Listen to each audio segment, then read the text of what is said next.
You're listening to PDR Tool Time, all about PDR stories, tools, and techniques. For the thousands in attendance, ladies and gentlemen, let's get ready to rumble!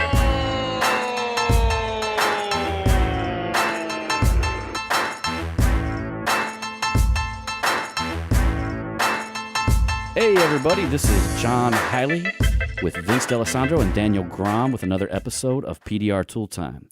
We're going to be coming to you today talking about some high-strength steel, some aluminum, some old tools that are hitting the market, but they're gaining traction, and we found that a lot of people don't even know about them. And we're going to be rolling into a little bit of talk about hail repair and about the demo on the aluminum hotbox, which was phenomenal. So what's going on, Vince? What's up, Daniel? Hey, guys. Hey, what's happening? Yeah, we got a little mixed bag of goods going on tonight. We're missing our co-host, Mike Toledo. He's knee-deep in getting pictures all done and videos done for all the good people that showed up for the Mega Media event. So we'll miss him tonight, but he'll hopefully be back next week. What's going on with you guys? Working like a dog. Yeah. Man, just rocking it out, man. What's up with you, Daniel? It's been busy, man. My detailer is freaking booked out to December doing smoke damage cars. Oh. And they're all insurance jobs, and he's just rolling in it right now. So he's doing great. And it's kind of, what's great about him being busy, it makes me look busy, and it gets me more work. It gets me more estimates, gets people coming in the door. And so it helps me out. You know, it's amazing how that works, isn't it? When you have a lot of activity going on at your shop, that it just seems like customers who would normally price shop you, they're like, well, it's not worth it here because, and it also makes it look like, this is a scarce situation. Like, I better get in with this guy. This guy gives me an appointment. Look at all these people coming in. I'm kind of getting lucky just to get my appointment with them. So, that's always a good thing when people walk in, because when they walk in and see it's like a ghost town, they're probably wondering, like, why is there nobody in this shop? Exactly. Yeah. And he's always got a Ferrari or a Bentley or something really nice in the parking lot. That always adds a little more cred. Absolutely, man. Absolutely. Yeah. I like it because it probably keeps the price shoppers away. They drive by and they're like, Ain't nobody got time for that. They need to find somebody on Craigslist who wants their $100. I hear there's a rumor, John, that you got some big sale coming up. Is that true? Oh yeah, man. And it's Tell us about that. It's no rumor, man. We are having the Dent Trainer Black Friday sale, and it's a tradition, and it's going to go off the hook. So next week when we have our podcast, you guys are going to hear about some of the tool giveaways that it's going to be taking place during that event. So that entire weekend, all the way from the Black Friday to Cyber Monday, we're going to be given basically the best deals of the year. And anybody who renews or subscribes during that time is going to get put in a, basically a drawing to win tools. And I'll be doing Facebook Lives and just giving stuff away. So it's always an exciting weekend. It's crazy for me. It is. Yeah, I don't know how you do it, man. You must be on like 10 pounds of speed all weekend long. Last year was incredible. I'm like, holy cow! Is this guy sleeping at all? He's just selling and giving away tons. You know what, John? I was on Dent Trainer last week, and I watched your video on Facebook, and that was worth the price of a membership right there. Just learning about how to advertise on Facebook. I had no idea some of the ins and outs of how to advertise on Facebook. And it was great. And I did my first ad on Facebook because of it. Nice, man. Nice. Yeah, I mean, that's what people, I think they may not realize, is that we got a deep selection of downloads. We got a deep selection of marketing videos. And probably that Facebook video, I could actually update it because I think it's a couple years old. And Facebook's a ever-evolving type thing. We're actually doing a ton of that inside of the Mega Media attendees. Of course, you guys are members. We have that mastermind group together. And we are really focusing on some of like the new cutting edge techniques using Facebook, using ClickFunnels, all that kind of stuff. So it's been a really, really good time in there. It's like the party keeps going. If you go over into that group, it's like our mega media event just keeps on going. Oh, sure. Except for there's no hot tub for myself and Daniel to get into. Did you guys hear my last podcast when I said it looked like you remember how like Sausage fest, no. was it? Do you remember how like there used to be like a pan and you would boil water and people would cook like hot dogs in it and then like floating hot dogs in like a boiling water? I just came up. I was like, oh no. Them are hot dogs floating around in that boiling water. Jealous, man. We don't give a damn. And then Crystal got in there. I was like, don't do it, Crystal. Oh, no, she's already done it. We had Christina's feet in there. We had Crystal's feet in there. There was a couple Jesus. Female sausage throws in there. Now, that would counterbalance it, man. Throw a little estrogen in there, man. Get that water toned down, man, Sure. And there's not too many women that would venture into a group of sharks like that. Well, yeah, especially after Daniel gets in, because now it's clogging up the filters with all this hair from his sweater. You're so jealous of my manliness. Hey, some women's dig that shit, Vince. Yeah. That's Well, right. see, I think John doesn't get in because he has a back muff. He doesn't want to show off his back muff. Oh my God. No, I have my wife hit that. Oh, okay. I tell her, I'm like, yeah, you go ahead and hit that spot. Hey, get that monkey off my back, Right? Because I figured She doesn't like it, dude. She doesn't like that shit, man. you have a beard in the front. I'd imagine you'd have a beard in the back down there. Yeah, it's not that bad, really. It's not that bad, but there is a little something going on. It's more white trashy than a giant wool coat or something like that. Dude, we should do a video with waxing that sucker off. Grow it out. Oh Jesus, I don't think I could do that waxing thing, man. We'll wax that shit off, that MPE. I might do laser treatment, man. And then you could sell it. Like Wade does. Yeah. Wade shaves his chest every year with your logo. Mm-hmm. He'll you can buy his chest and he'll shave your logo into his chest. Yeah. Which, brings us to another topic too, is MTE's right around the corner. A lot of us that are going and attending and having booths there, we're busting our butts right now to make sure everything is really cool. And John and I'm getting all the early reports on new stuff, and there's going to be quite a few new things showing up there. And if you're on the fence of thinking about going, just go. If you've never been, you're blowing it. You're losing business by not going. I can guarantee you that. Well, not only that, it's just a phenomenal good time. I mean, you get a chance to meet so many people, shake so many hands. I mean, it's a really, really good time. And I even had a kinked neck the whole weekend, and I still managed to have a good time. Right when I got there, I bend over and my neck gets kinked. And it was so bad, literally, that when I laid down at the end of the day, I couldn't even stand up and walk. Like, I had to start walking to get the circulation going to feel all right. And somehow I managed to do it. Ended up getting a Thai massage from the lady at the hotel. And I kept telling her to, steal this dude's, she had another dude coming that next morning. I'm like, screw that, man. I'll give you, $100 tip. I'm like, and she's like, no, I can't do it to that guy. So, okay, she gives me my massage. I'm like, okay, whatever. Let's schedule one tomorrow, too. I get up, and guess who it is looking for? Keith Cosentino. No, it's Keith Cosentino. Oh. And I'm telling her, forget that guy, man. I got extra $100 here. What, 200? What do you want? And she's like, and so there he comes. I was like, dang, man, I was trying to take your spot so bad, dude. Well, see, that's why we jump in the hot tub at the end of the day, to loosen up our muscles. Have you guys ever had a Thai massage? Yeah. Oh, yeah. Oh, dude, that's the best. That is way, way better than any massage I've ever had. Basically, I'll give the audience a little visual. So it's like they're stretching your muscles while they're massaging them at the same time. Yeah. Absolutely insane type stuff. So anyhow, guys, I'll give you guys a quick breakdown, though, okay? So here's what we got going on right now. So me and Mike have been working day in and day out, delivering photos, cropping, editing, getting everything through, doing the mastermind, right? We got our Black Friday sale coming up here in a few weeks, biggest sale in the year. 1 week after that, we got the Dents for Kids charity event, and right now there's 25 technicians that are coming in from all over the country, and it's going to be a full-on weekend blast. And then right after that, we're planning for the Mobile Tech Expo. So, you know what? Keep rolling. If you guys think you're too busy to go to the Mobile Tech Expo, step in my shoes for a minute.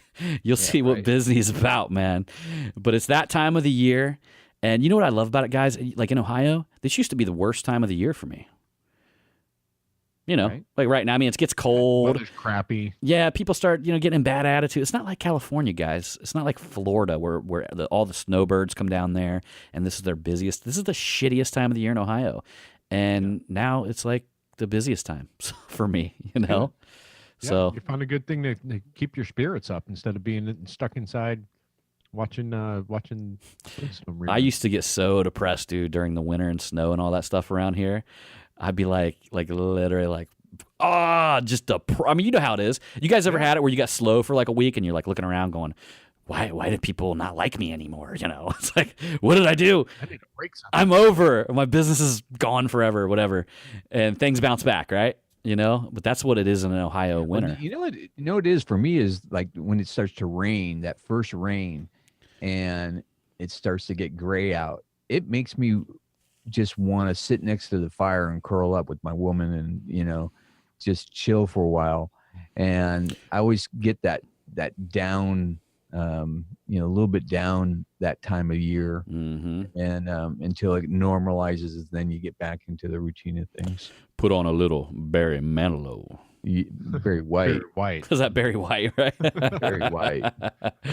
Barry White Thank can, you, and I'll do this because all you guys have heard me about the Justin Bieber rant on the other one. Barry White can sing the panties off a woman as well. That Yes. deep voice, boy, he gonna start singing, the panties come off. Yeah, well, you know Barry Manilow. Well, that's why you play him with your girl. He's singing, getting their panties off, and you're there. You know what I mean? Barry Like that. That's Barry Manilow. that's the I whole think premise. The whole time you said Barry Manilow. Did I? That's when Oh, Mandy. Oh, see. Yeah, Barry White, dude. That deep voice. And you gave it away, oh Mandy. That's Barry Manilow. Oh, right on. Well, I don't know. He my could Carrie probably Bill do it too. I'm sure he has groupies. Yeah, maybe. Maybe a couple. So let's talk about news. Okay, let's go back in time a little bit to last episode was thank you, John and Angela, for sitting in for us knuckleheads that were not able to pull it off last week. They had an awesome show. They hijacked the podcast and made some good funnies. I listened to it today. I listened to it today, and it was good. It was funny and clever, and you covered all the bases. So thanks for doing that for us. Yeah, thanks, man. Oh yeah, man. We enjoy that, So for me and her, it's just like having a conversation, and everybody gets to listen. So Yeah. And so prior to that, that was episode 93. So we're on episode 94 right now. We're reaching our 100 episode mark just around the corner. Ooh, I wonder when we're gonna hit it. Yeah, that's it. Well, there's 7 weeks from now. Yeah, it might Are be we on getting TV close to or the maybe Mobile Tech close to it. Expo? I already ordered the strippers for that show, so I'm all Nice. ready. I got some of those poppers. I'm gonna pop them in the screen. Like little poppers, champagne poppers. There you go. I ordered some of them fidget spinners, and they made a mistake and sent me midget strippers. Nice. Can you spin them? They're awful light. I'll tell you that. That is not politically correct. We might have Dude, to you're edit gonna get that us one in out. trouble. Oh no, did I? That's come on. I've seen that as a meme. Now they're called little people. All right, that doesn't even rhyme with what I was saying. Little spinners. Mike's like jaw hit the ground when he knows that I didn't edit this out. All right. But yeah, so the last episode was great. I listened to it today. John and Angela did a hell of a job.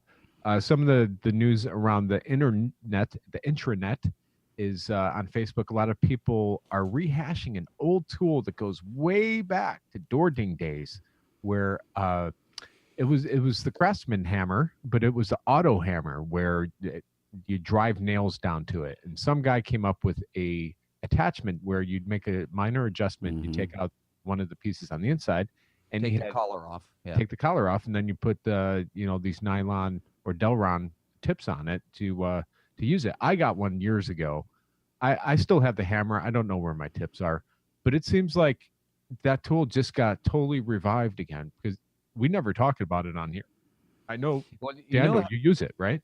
yeah, what happened was Bryce Kelly called me and he asked me because I think I talked about it on a show way back, and he asked me about the tips for it, and I said, well, shoot, I got those tips back on the Doording days. Some guy on Doording.com was selling them. Yeah, me too. And I bought 2 sets of them way back then because I ended up buying 2 of those hammers. I had one for my truck and one for the shop. And what I think a lot of guys don't realize, and you'll probably agree with me, John, is that the thing has a learning curve. And with anything that has a learning curve, there's guys out there that try it and then they go, oh, it doesn't work, but they don't really give it the time you need to put into it to learn how to really use that tool. And I stuck with it, and I got pretty damn good at it, man. I can take out a dent. I did early on. I stretched some metal out for sure, because you can easily overstretch a dent. Mm-hmm. So what Daniel said is exactly the way it is with this thing. I mean, you can literally absolutely destroy a panel with it. I did a few videos on denttrainer.com, and one of them is a 15-inch crease removal in 15 minutes. And basically, I roughed it out in about 5, which would be 100% wholesale quality. Okay, so all you wholesale guys, y'all could take that thing straight through a crease line dent, have it wholesale quality in little to no time. But the extra 10 minutes was just taking the dent dial in there and doing a few more pushes to straighten it out. Look at cross-checking it and stuff like that. Things that you could probably get away like at a car dealer, it would look really good wholesale quality with just the auto hammer. But the big thing about that thing is that you need to learn how to control the vibration, the way that it hits the panel, because if it starts jumping on you like a pogo stick, that's when you've lost it. So when the thing starts bam, bam, bam, jumping off the panel, that's when you haven't dialed in the exact speed. So the deal with the auto hammer is the harder you push it against the panel and the harder you pull the trigger works together in conjunction with the speed of the actual hammer, okay? So it's almost like you're dialing in 3 different things at the same time. You're putting your own pressure, the pressure that you're pressing down on it, and then the pressure of the trigger. There's a sweet spot when you get in there that the thing just goes and just buzzes through that panel flawlessly. It doesn't jump off of it. So basically meaning if you put it behind a panel, you could create a straight line. Okay? And that's the learning curve, is figuring out, like, I haven't used it in a while. So if I picked it up today, I guarantee you I'd have to play with it for 15 or 20 minutes before I got that, that feeling back. Like I would understand, again, how to put the right type of pressure on it. You can't fight that feeling anymore. Yeah, it makes me want to get that thing back out. Yeah. And the area that you use this tool is mainly on trucks, I think, right? I think so too. Bedsides, open access, right? Especially on a long bed truck. If you got a long bed truck and the dent is right in front of that wheel on the bed, there's nothing to leverage on. There's just zip in there, and especially if you've got like a crease, and that's mostly what you end up getting on those truck beds, that thing works friggin' flawlessly. Now, you have to keep a lot of heat on it, though, too. Sure, but I fall into the category of not liking it. I got the attachments years ago, and the reason why I did not like it is because, I'm a PDR guy. I have strong hands and strong wrists. It hurt the hell out of my wrists. The vibrations were driving me bananas. Really? Yeah. You got girl wrist, though. No, man. You know what, though, Vince? Don't ever make the mistake of screwing like a rubber ball or something like that on it. You got to use like something that's a hard plastic. Right. Because the rubber balls just, they won't work for you. They don't make right type of... They bounce and they make the wrong type of impact. Yeah. It's always got to be them nylon... I had the original ones that the guy from Doording. Someone did post his name. I think it was Dave-O. Don. Was it? It was Dave Donner. Yeah, Dave Donner. And even I remember when I ordered them, he didn't really want to make them. I'm like, come on, dude, just freaking make me one size. He's like, all right. And they can't be that difficult to make. You throw it on a Yeah, and he did that for a hobby though, but he's busy. He's a busy technician, so oh right. I Okay. think that's the big thing. With he services a lot of body shops up in his area, and he gets so busy that he don't want to do anything else. He wants to come home and probably relax in the evening. You know what I mean? Oh sure. Well, there's some other company that popped up. Yeah. Yeah. That's making them out of. They're making metal ones, but you put different ends on them. They have Right. screw-on ends, and they have a long extension. I actually like to get that. I mean, we just gave that guy a bunch of business, so he better be appreciative. Yeah, it's pretty cool. And it does. I didn't see his attachments. Does he also have like the nylon attachments and that kind of stuff, Daniel? Yeah, but he's got one that he's got a long extension. It's probably Mhm. about 12 inches long, and I could see a use for that every once in a while.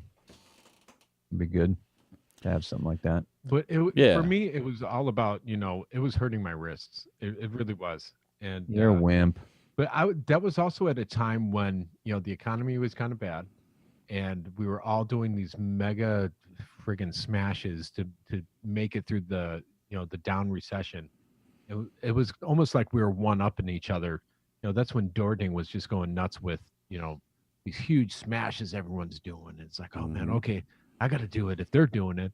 And okay, here's this hammer. Let's use that and rough out a dent really quick and this and that. It seemed like, that to me that was one of the positive things that came out when the recession hit and everyone was kind of hurting. We all kind of got into doing big smashes.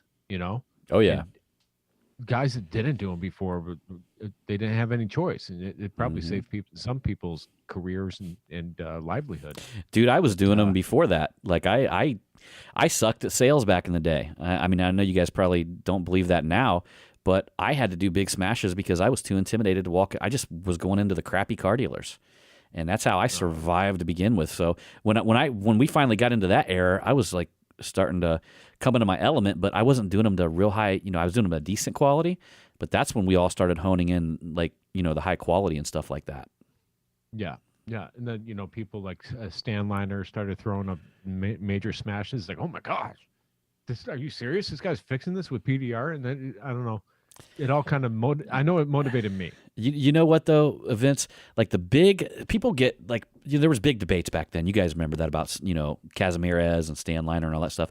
Big debates on Dording.com about it. Most of the debates were not over, was the damage fixable with paintless dent repair.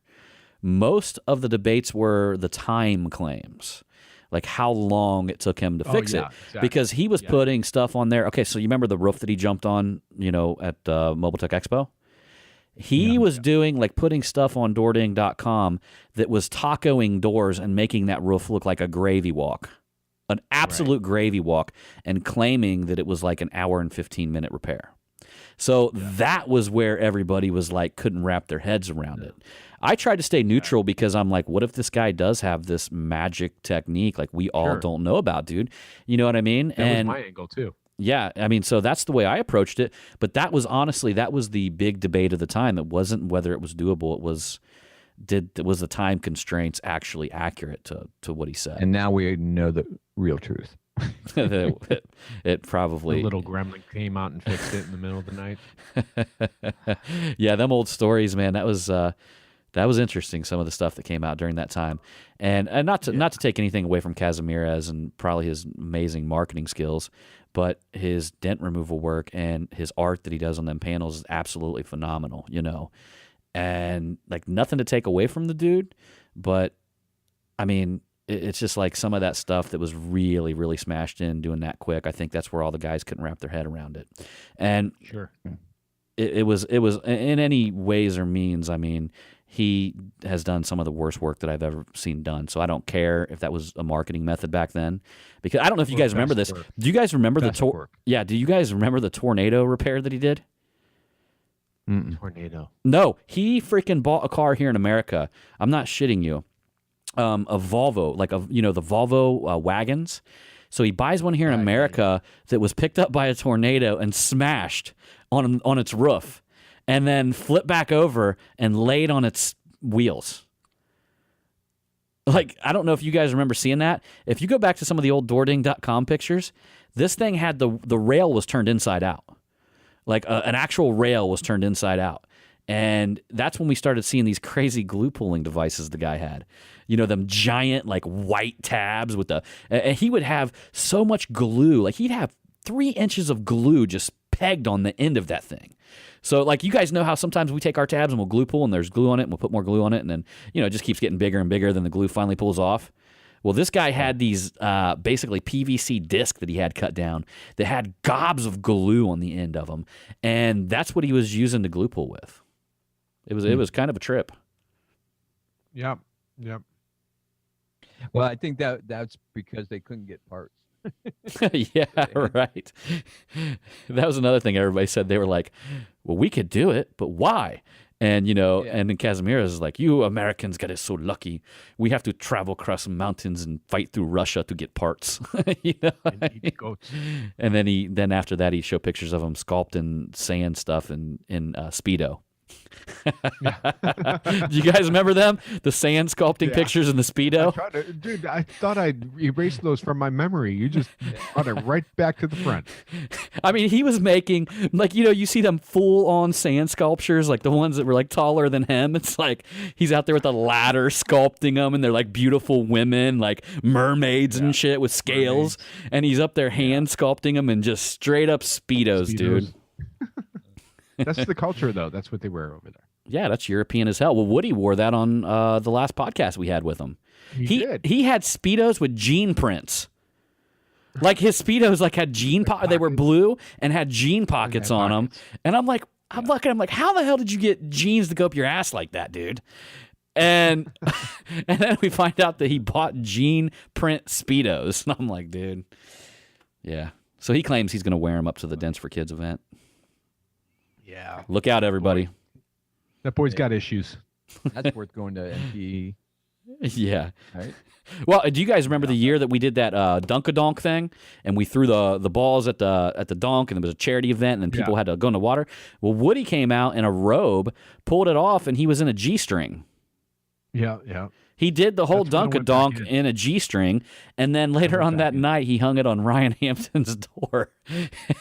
People were going by and seeing Woody's G-string hanging on Hampton's door. They're like snapping it, like throwing up Facebook posts, going, "Look whose G-string's on Hampton's door." Oh man! So now we probably scared a shitload of people away from the Mobile Tech Expo. Right. Yeah. Well, it's big. There's 6,000 people. You don't have to run into Woody or Dan. Is it Dan or Woody? It's actually Dan. Yeah, it's Dan. You don't have to run into Dan Woody Koss. But honestly, if you want to have a good time, the dude is a party animal. Yeah, he is. Good dude. Good heart. Man, they're fun. Yeah. Fun times. All right, so let's move on. You done with the auto hammer? Or you got anything else you want to add there? We're good. Okay. Well, the last thing, one last thing, is I think they discontinued that thing. They have. Hey, Ryobi's got one though. Ryobi, yep. Ryobi, is that how you pronounce it? Ryobi. Their batteries suck. I'm sorry. I won't buy any of their tools because their batteries are just shit, I think. That's my 2 cents. You know, I went all the way full. Sure. I went full on DeWalt, man. I mean, I've got some Milwaukee stuff still, but I don't know, man. I think DeWalt stepped up, and then Mac Tools. I don't know if you know this, but the batteries are now interchangeable with DeWalt. I mean, they're the same freaking thing, I guess. Like, I don't know whether Mac bought DeWalt or DeWalt, but whatever. They're like joined. Oh, really? Yeah, it's like joined together now, man. So that's the first thing I told him. Like, he wanted to sell me a Mac a 1/4-inch ratchet. And I'm sitting here looking at him like, dude, this is going to go through all my DeWalt stuff that you just sold me, man. And he's like, nope, put it on the charger, dude. You're good to go. All the Mac stuff and DeWalt's now interchangeable. Nice. Impact guns, everything. Because that's the only reason that's smart. Very smart. Very freaking smart. So, but I thought you were all Milwaukee guy, man, because Milwaukee's making their tool line is, I think, better than everybody else. All their stuff is crapping out on me, dude. I'll be honest with you, like the DeWalt's lasting much longer than all my Milwaukee stuff, and I got a line of Milwaukee stuff here. I ain't gonna lie, but I gravitate to the DeWalt stuff now because the Milwaukee stuff's been stripping out on me. It's been just. DeWalt doesn't have a little hand polisher. They don't have. You got that big polisher. Yes, too, I do. I got the full size buffer, which I love that, guys. If you guys don't have the full size Milwaukee buffer, just the ability to walk over to your cart and grab that damn thing and buff is just amazing. And I don't think I've changed it because I don't buff a whole lot. I haven't changed the battery on it for like 6 months. Yeah. I actually want to get that. That's one tool I don't have. So. Yeah, man. Anyway. All right, let's move on to the high strength steel versus aluminum. What are you guys using on those, and what's the difference? Well, I can quickly break down the difference for you.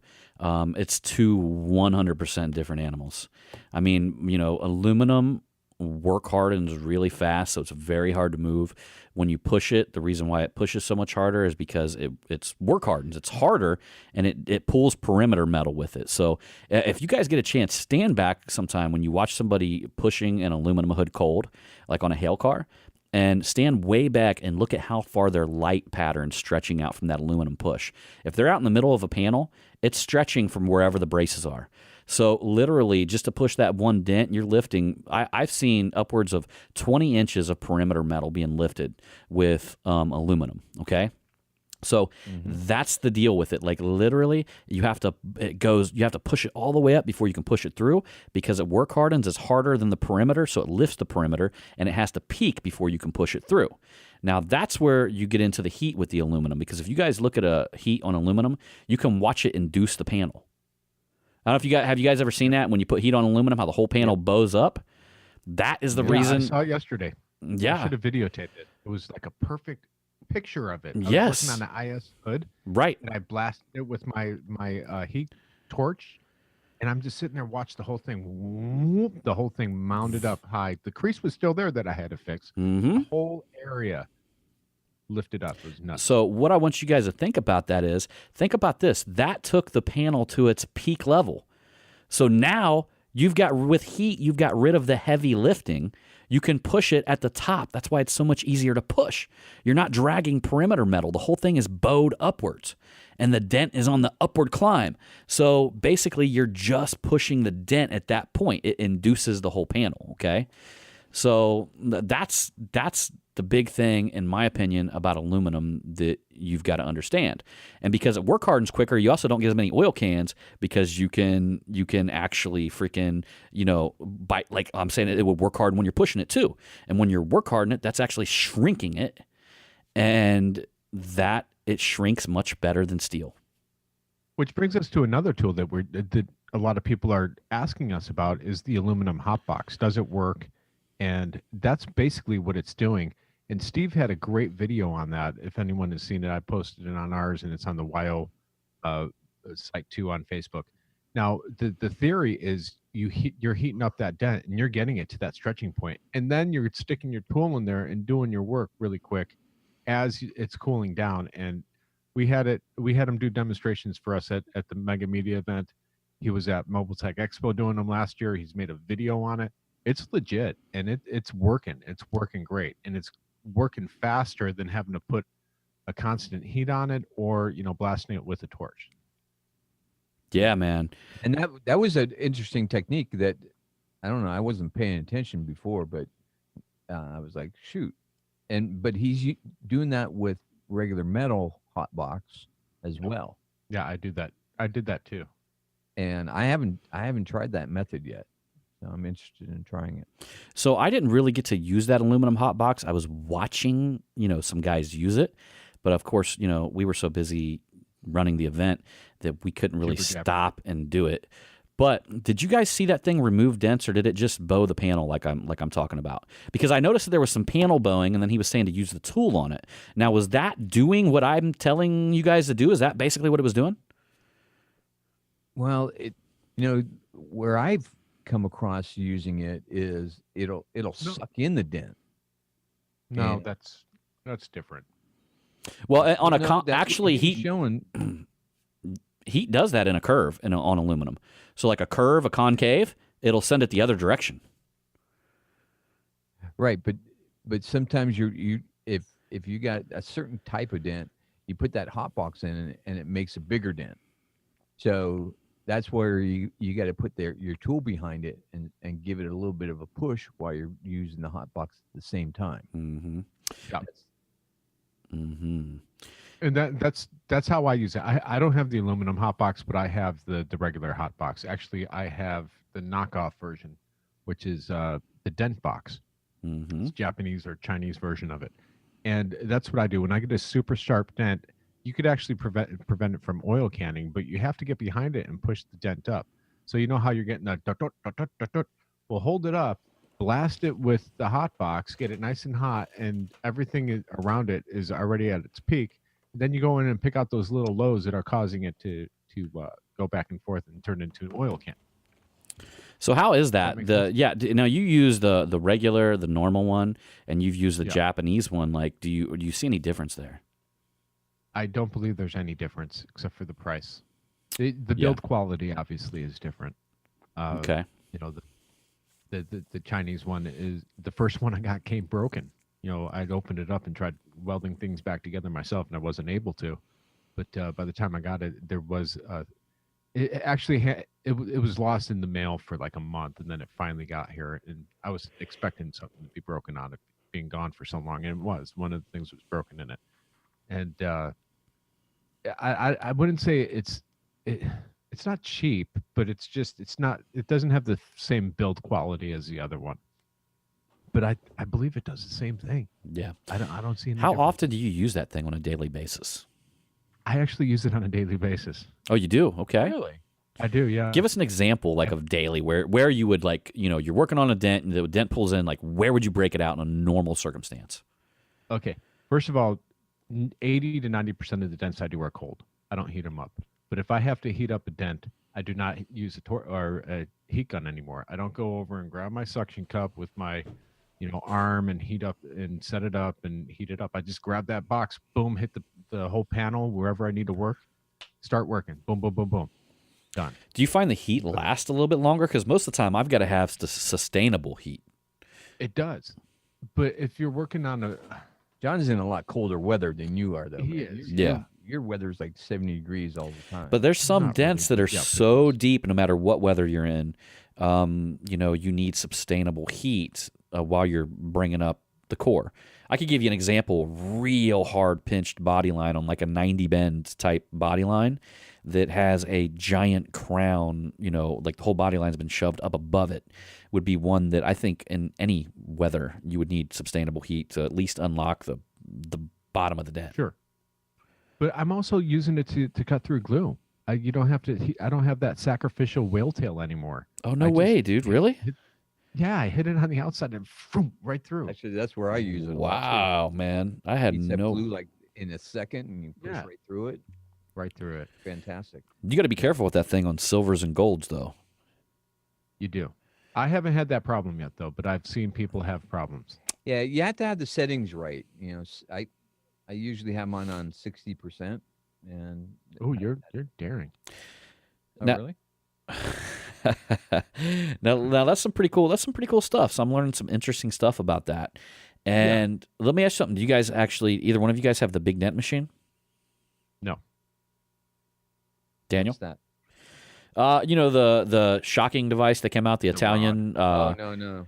Okay. I don't know if you guys. Actually, that rod is made of copper coated graphite, and the reason why they use that is because if you use a steel rod to do that, it will stick. weld It'll it. stick to the panel. Yeah, you'll start getting stick, and that copper coated graphite is a great conductor, and you can tap the panel and it just doesn't.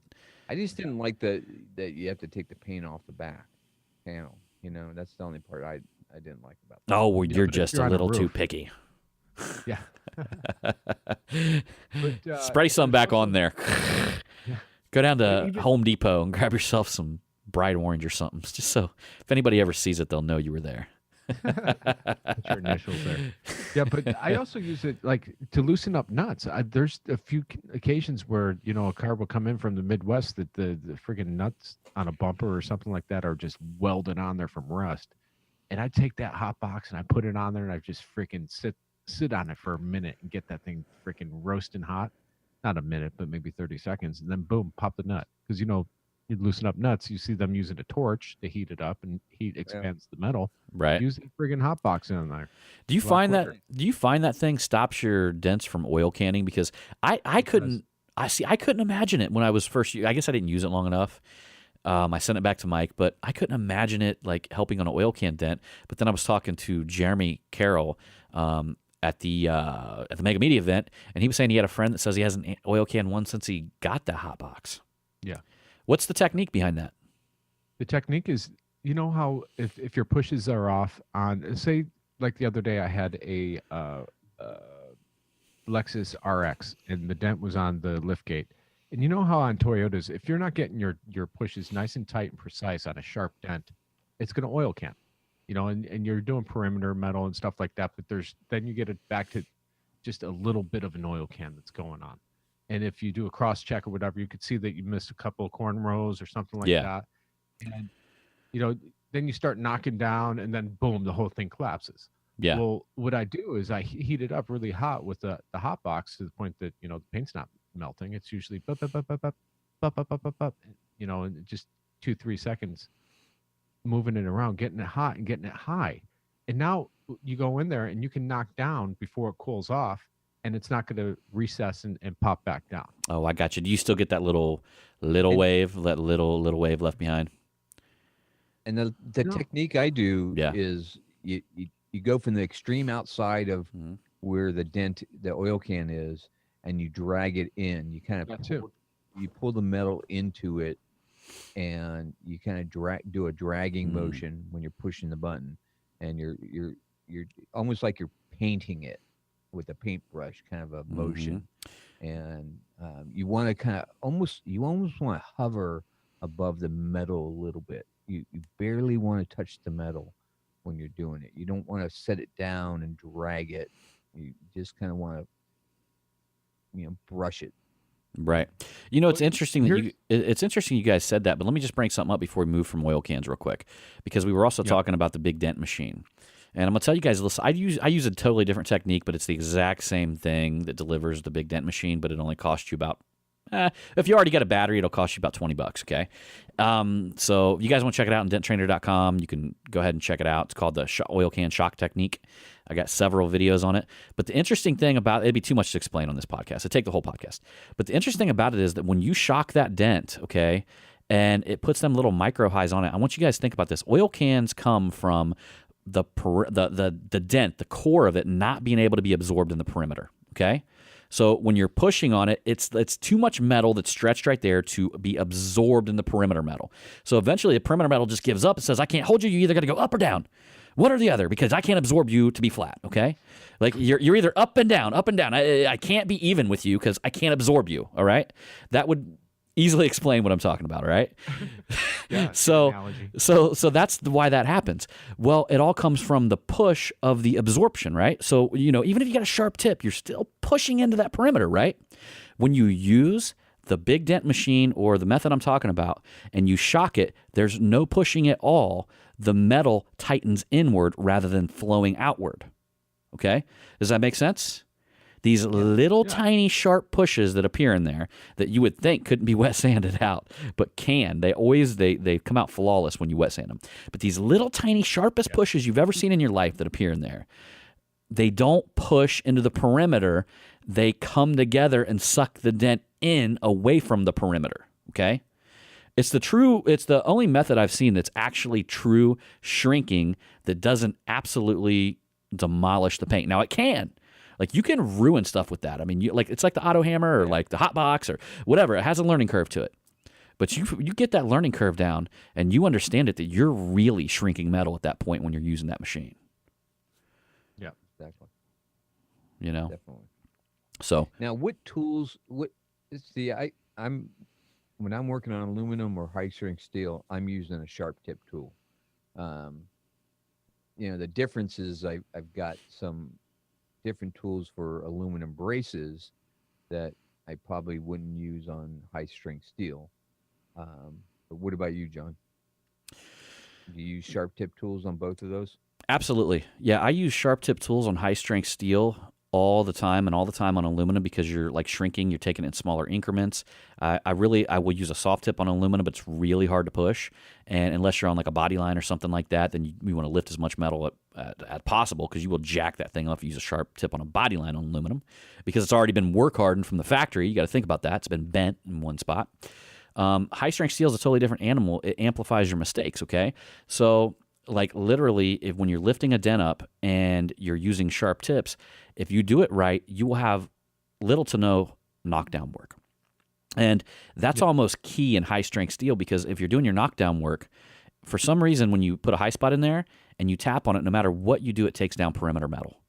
It doesn't matter how sharp your tips are and all that kind of stuff. It starts to take down perimeter metal with it.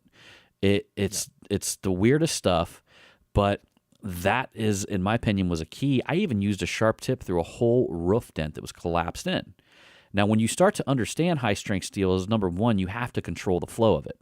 So if you're going to do knockdown work on the outside, you want it to be minimal. You want to be able to do it with a blending hammer and potentially holding a freaking tool on the other side. So, doing an off-dolly technique. What I found is with high-strength steel, especially the giant roof dent that I did, and it's on denttrainer.com. Check it out. All right, so I put the tool on there, and I start working the crown. The crown metal wants to follow it, right? But if I didn't put the tool behind it on the low part of the dent, high-strength steel would just dig in and go down. Like it wouldn't find its flow. You have to kind of control the flow of high-strength steel all the way through by working the back and the top at the same time, if that makes sense. Yeah, I'd agree with you, John, because a lot of the times I'll use a double bend, like if on a fender or on the door, I'll use a double bend ultra tool with a chair rail tip on it. It's the bullet, or not bullet, but the round tip, and then I'll put the chair rail, not the soft one, but the hard plastic one. Mm-hmm. Those seem to work great for me when I'm dealing with high strength steel, especially on a body line, because on a fender you could sit there and you could have your knee up against that rod and hold it right on that body line and hold it while you're knocking down the crown right above the body line, and then it's like, oh shit, and then boom, boom, boom, you're done. It'll roll right towards it. It'll go to where the path of least resistance is where it's going to go. It doesn't act like steel. Steel, you can sometimes has a memory and will control itself. Like you'll start hitting, if the dent's crown dominant, you start hitting it, the dent disappears. Not on high strength steel. It's always going to go towards the path of, it's always going to go the opposite direction. You know what I mean? You literally have to control it from the top and the bottom. I remember back in the day, not that very long ago, the first aluminum panel I did on a regular production cart, and I thought, holy crap, it's time to turn in my tools if they're making cars out of aluminum. It was a Dodge Challenger. It was a golf ball on the hood. I'm like, yeah, no problem. Let's steel. I didn't even think of anything other than steel. It was going to be steel. I gave them a price of like $150. I was going to whip it out in like half hour. Boom, down on the road. All of a sudden I get behind there. I'm like, what's going on? Oh my God. Well, and about 2 hours later.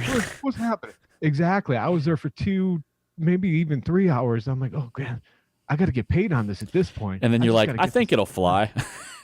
Yeah, pretty much. I did not finish it. I know I didn't finish it. It was sellable, but I wasn't happy with it. And, stories like that, I thought, oh my God, I'm done. My PDR career is done. If they're making cars out of aluminum now, I actually prefer to work on aluminum over regular steel now. I don't know what it is. It's fast. You get it out, you heat it to the proper temperature, which Daniel, which is falling asleep on us, is what's the temperature, Daniel? 160?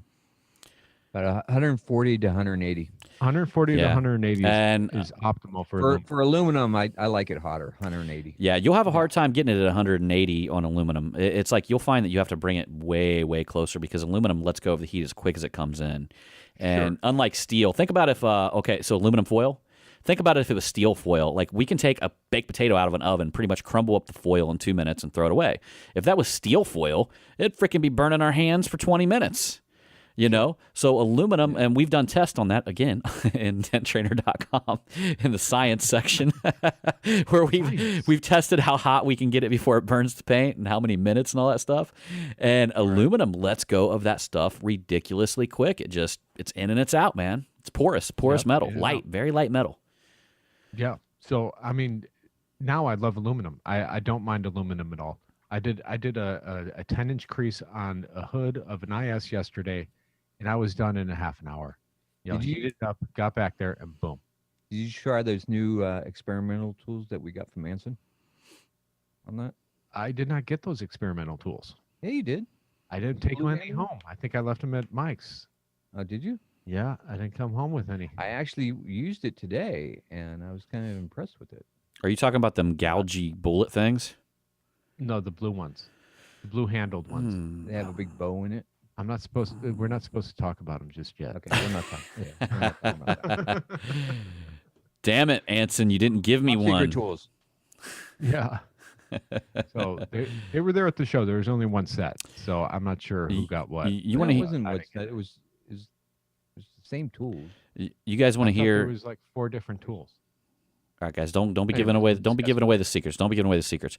But Right. on when we go back to high strength steel, I'm gonna give you guys a warning. I had a hail damaged car in here, and it had a very light hail roof, and I didn't even realize it was high strength steel until I started glue pulling on it. And the first glue pull, I'm like, oh shit, because you will jack that stuff through the roof, and when you go to tap it down, it will turn into a giant low. And that happened to me on the first dent because you have to pull that stuff really slowly. And I'm gonna give you guys a little tip here, okay? If you're up there glue pulling on high strength steel and you do just a regular glue pull and you pull it and then you pop it off, you're gonna have a little low appear to the right or left of it.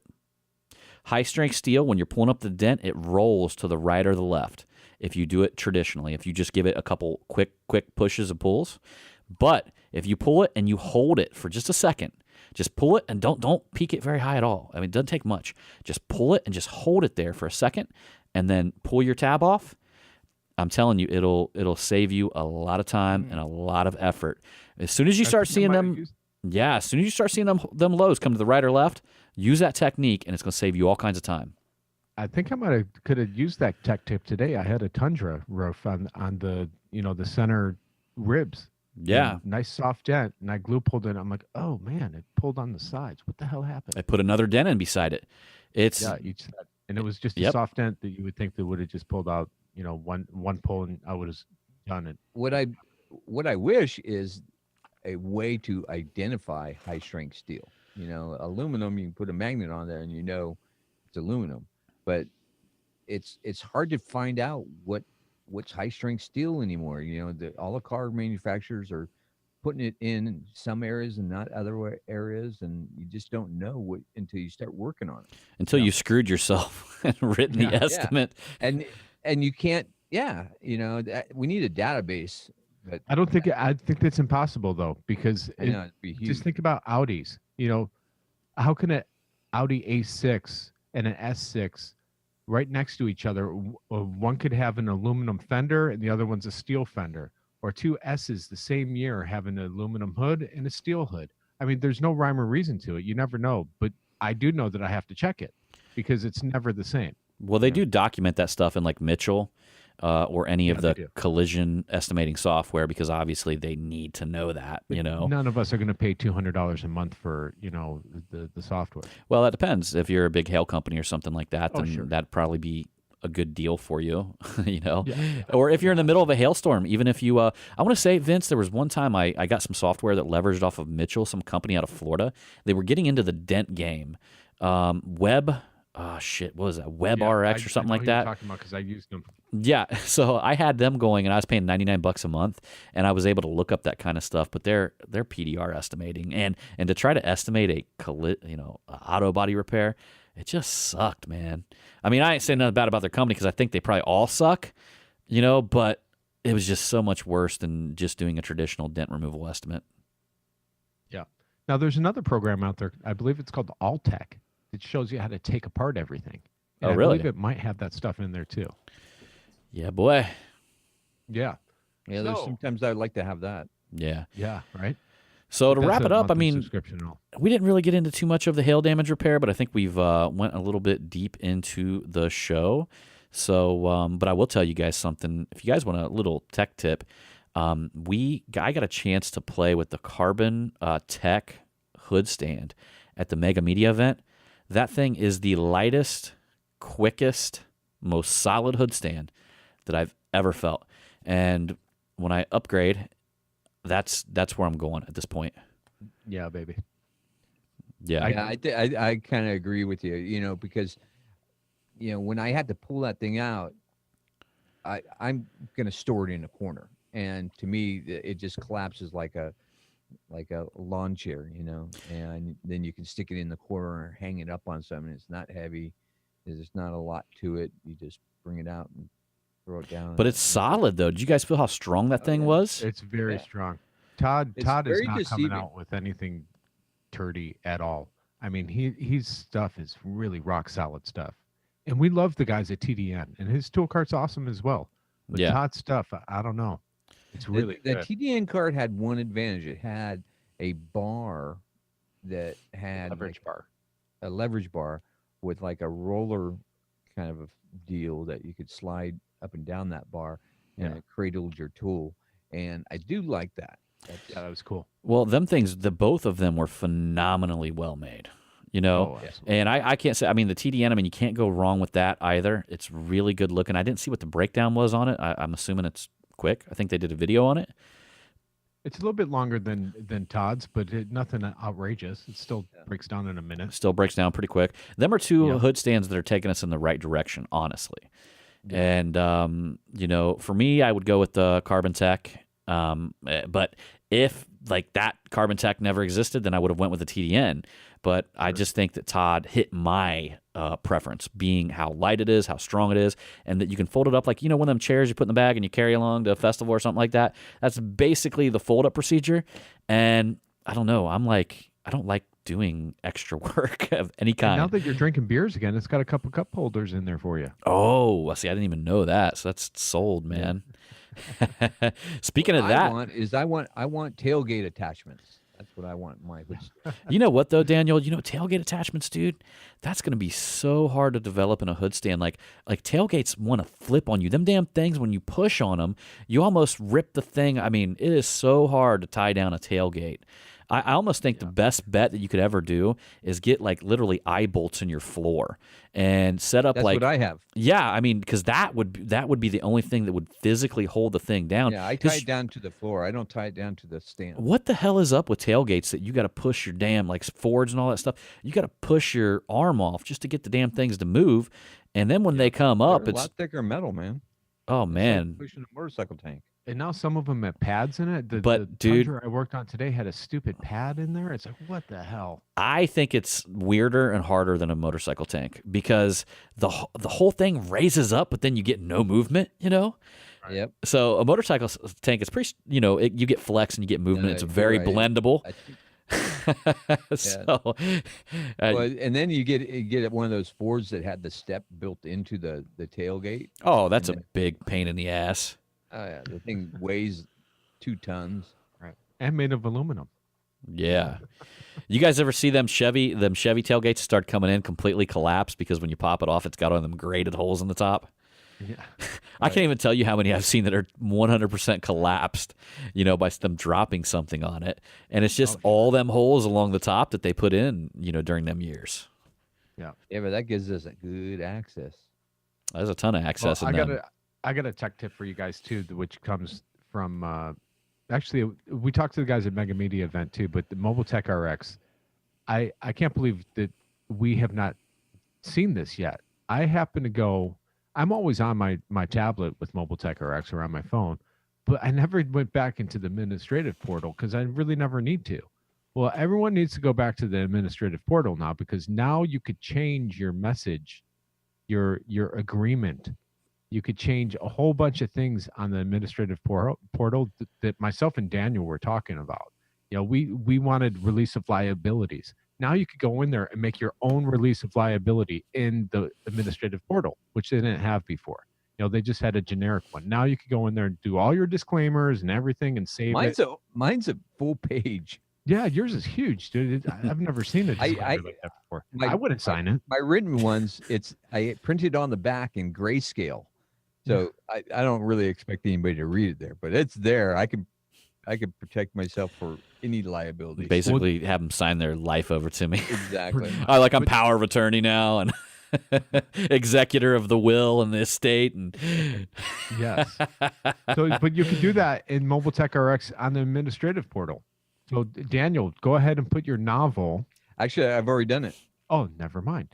Why didn't you tell me? I just found out the other day that they added that option. Well, you know what I was trying to do Bastard. that you can't do is I was trying to put a photo in there of the car, of a fold out car, Uh-huh. because when you print out that estimate, it's most of it's blank at the bottom. Yeah. And so I wanted a picture of the fold out car, but you can't throw a photo in there. Yeah. Let you do that. So that's my tech tip for all you that are rocking the Mobile Tech RX, which is the best program out there for estimating PDR, bumpers, hail damage, headlights, paint repair. There you got it. Wheel repair. They got it all going on there now. So it's a one-stop shop for your mobile guys. Their software's changing my life. It's awesome. Yeah. So get on the administrative portal, poke around there because there's a whole bunch of things that have changed there as well. So my tech tip is, guys talked about this on a post about cancellations, and especially if you have a big estimate and you have a cancellation. Well, I have started. I switched over to from my Google Calendar to working with Square Appointments, and it's a subscription model, but what's great about it is that you can put all your services in there. But the main thing it does is it allows you to automatically send a reminder, email and text, or either. And I'm loving it. Does it do that for you, like based on a day or time for each client that's in there? Yeah. So you can you set it up, you customize it in the administration portal. Like the email, I have it remind them the day before, and the text message an hour before the appointment. So that's how I have it set up. So if you put in their email and their phone number, it will send out both those. If they just got the phone number, it just sends out a text message. Will that also collect them emails and them phone numbers for you and put them in like a database downloadable? Yep. Nice. Can you connect MailChimp to that by any chance? I don't know. I'll have to find out for you. That'd be a good idea because I'd rather pull it off their database if possible. Yeah. And I looked at, there's a bunch of companies that do this. I found that theirs was the simplest and least expensive. It's $30 a month is what the subscription is. So yeah, because I was looking into it. Dentists have something like I get a reminder from my dentist. Hey, it's been 6 months. Time to get your teeth clean. And then an hour before the appointment, they remind me. And I said, hey, what are you using? They told me they're like, it's really expensive. It's the services out there for that are really expensive. So yeah, they charge a lot of money. And this one is $30 was the cheapest one I found. Wow. Am I rubbing off on you, Daniel? My cheapness? You know what? You are, I think. I am being kind of cheap. All right, Big John. What do you think? Should we wrap this sucker up? Yeah, we can wrap this thing up, man. I would say my quick tip for y'all this year is... You gave like 20 already. Look, really, really quick, you guys should do something at the end of the year. Do something like a charity like the Dents for Kids. Come out and hang out with us. Go hang out with Hampton and St. Louis. I'm here to tell you guys there's something about it when you take a little bit of time from our busy schedules and you just give something away, okay? You just give it away. There's something about it that, like, everything turns and you always get like so much more. It's like the way you're telling the world and the universe that I have so much, I have so much that I can afford to give it away. And for some reason that there's like a law or something out there that just brings more abundance back to you.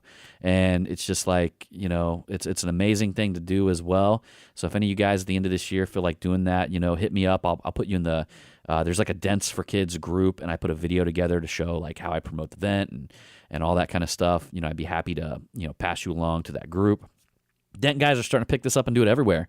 I mean, it's the one thing There's that if one in New Orleans, right? Ryan Brewer. I think so, yeah.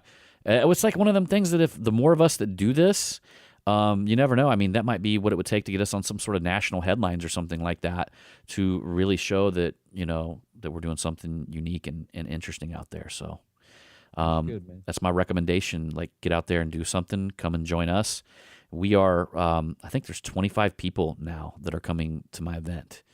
So we could probably handle about 5 or 6 more people. And after that, we'll have to cap it off because we're actually having a party here on Saturday night at the shop and walking right around the corner to the karaoke bar where me and Woody Koss will melt your heart, and he might even be wearing his jean print Speedos. I want to see a video of that. Oh, you're going to see all kinds of – I think about vlogging the whole venture, There you know, shooting a real nice vlog. Give it away now. Oh, God, Vince, that's kind of killing me, dude. We got it. Sorry, I couldn't edit that in there. Yeah, well, no, we got it. When you said give it away, I was thinking red hot chili peppers. Yeah. Give it away, give it away, give it away now. Yeah, man. So All right, boys. that's a wrap, y'all. Yeah. Good episode. Don't forget to level up your tools. And join the revolution. Peace out.